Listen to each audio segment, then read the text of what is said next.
লাউ পাতার এই ইউনিক ভর্তাটা একদিন হলো ট্রাই করবেন, এতটা মজার হয়। আর এটা যেদিন সবাইকে বানিয়ে খাওয়াবেন, সবাই কিন্তু আবার খেতে চাবে, এতটা মজার হয় এই ভর্তাটা। আসসালামু আলাইকুম সবাইকে। আর এই ভর্তাটা মানে একটু অন্যরকম করে বানানো হয়। আর এখানে দেখেন প্রথমে লাউ শাক পাতা নিয়ে এসেছি। আর এটা হচ্ছে আমাদের ছাদ বাগানের লাউ পাতা, একদম ফ্রেশ। আর এখন এগুলাকে সিদ্ধ করে নেব, তার জন্য প্যানের মধ্যে কিছুটা পানি দিলাম আর এই যে লাউ শাকগুলো দিয়ে দিলাম। আর লাউ শাকগুলো একটু ছোট সাইজের ছিল, তার জন্য বেশি ছোট করতে হয় নাই। আর এটা যেন ভালো করে সিদ্ধ হয় তার জন্য একটু লবণও দিয়েছিলাম। আর এই লাউ পাতার পানিটা কিন্তু একদমই শুকিয়ে ফেলতে হবে। আর যদি এক্সট্রা পানি থাকে তাহলে কিন্তু হাত দিয়ে একটু চিপে পানিটা ফেলে দিবেন। আর এখন হচ্ছে শুকনা মরিচ ভেজে নিচ্ছি। আর এটা হচ্ছে ঝালটা আপনাদের টেস্ট অনুযায়ী দিবেন। তারপর হচ্ছে সয়াবিন তেল দিয়ে দিলাম আর তেলের মধ্যে দিয়ে শুকনা মরিচটা মচমচে করে ভেজে তুলে নিলাম। আর এখানে হচ্ছে 2টা চাপা শুটকি ধুয়ে রেখেছিলাম, সেটা দিয়ে দিলাম। আর তেলের মধ্যে চাপা শুটকিগুলো কিন্তু একদম মচমচে করে ভেজে নামাতে হবে। লাউ শাকে তো অনেক রকম ভর্তা খেয়েছেন, কিন্তু এই চাপা শুটকি দিয়ে কিন্তু একবার হলে এই ভর্তাটা ট্রাই করতে পারেন। আর এটার মধ্যে দিয়ে দিলাম পেঁয়াজ রসুন কুচি করে কাটা। তারপর হচ্ছে দেখেন চাপাগুলো এখন এই যে তুলে নিচ্ছি এখান থেকে। আর এগুলাকে ভালো করে ভেজে নিতে হবে।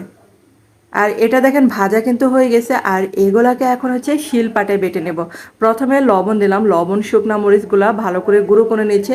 লবণটা কিন্তু একটু বুঝে শুনে দিবেন, যেহেতু আমি কিন্তু লাউ শাকে কিন্তু সিদ্ধ করার সময় লবণ দিয়েছিলাম। তারপর হচ্ছে চাপা শুটকিগুলো ভালো করে শিলপাটায় বেটে নিতে হবে। আর এই ভর্তাটা কিন্তু শিলপাটায় বেটে খেলে সবচেয়ে বেশি ভালো লাগবে। তারপর হচ্ছে লাউ পাতাগুলো দিয়ে দিলাম। এখন হচ্ছে লাউ পাতাগুলো দিয়ে ভালো করে বেটে নিলে হবে। আর এখানে কিন্তু সবগুলো আমি একবার করে বেটে নিয়েছি, 2বার কিন্তু বাটা লাগে নাই। আর এই ভর্তাটা কিন্তু দেখবেন যে শিলপাটায় খেতে সবচেয়ে বেশি ভালো লাগে বেটে খেলে আর কি। তারপর হচ্ছে এই যে দেখেন একবার বাটলে কিন্তু হয়ে যাবে। আর একটু যদি আঁশ আঁশ মনে হয় সেটা হাত দিয়ে ফেলে দিবেন।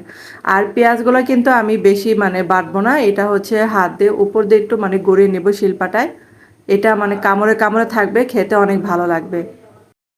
আর এই চাপা শুটকি দিয়ে লাউ পাতা ভর্তা করলে কিন্তু সরিষার তেল দেওয়ার কোনো দরকার নেই, কারণ হচ্ছে সরিষার তেলের যে গন্ধ, চাপা শুটকির গন্ধটা মানে ভালো লাগবে না খেতে, আমার কাছে আর কি মনে হয়। তারপর হচ্ছে এখন এই যে ভালো করে মাখিয়ে নিচ্ছি। তো লাউ পাতা আর চাপা শুটকির ভর্তাটা কিন্তু রেডি। আর বন্ধুরা, আপনাদের কাছে কেমন লেগেছে অবশ্যই কিন্তু কমেন্ট করে জানাতে পারেন। আর নিত্য নতুন আমার ভিডিও পেতে হলে আমার পেজটাকে ফলো এবং চ্যানেলটাকে সাবস্ক্রাইব করে কিন্তু আমার পাশে থাকতে পারেন, তাহলে যখনই কোনো ভিডিও আপলোড দেব নোটিফিকেশন চলে যাবে সবার আগে আপনাদের কাছে। দেখেন এত মজার হয়েছিল, সাথে নেবেন 1 পিস লেবু, তাহলে দেখবেন যে আর কিছুই লাগবে না, এতটা মজার হয় এই ভর্তাটা।